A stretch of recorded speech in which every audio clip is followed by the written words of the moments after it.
ஒன்று என்று சொல்லும் போது ஒன்றாய் சேர்ந்து நிக்கணும்.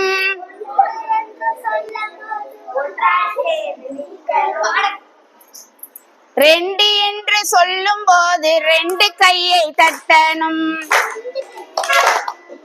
மூன்று என்று சொல்லும் போது மூக்கை தொட்டு நிக்கணும். நாம் மூக்கை தொட்டு நிக்கணும். நாலு என்று சொல்லும் போது நன்றாய் நிமிர்ந்து நிக்கணும்.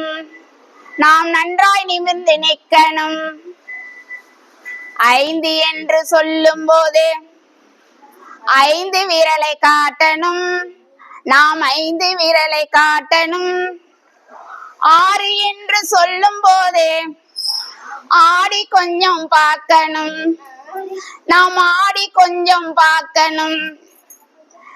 ஏழு என்று சொல்லும் போது எகிரி எகிரி குதிக்கணும். நாம் எகிரி எகிரி குதிக்கணும். எட்டு என்று சொல்லும் போது நாம் எட்டி எட்டி பார்க்கணும். நாம் எட்டி எட்டி பார்க்கணும். ஒன்பது என்று சொல்லும் போது ஒய்யாரமா நிக்கணும். நாம் ஒய்யாரமா நிக்கணும். பத்து என்று சொல்லும் போது பல்லை காட்டி சிரிக்கணும். நாம் பல்லை காட்டி சிரிக்கணும்.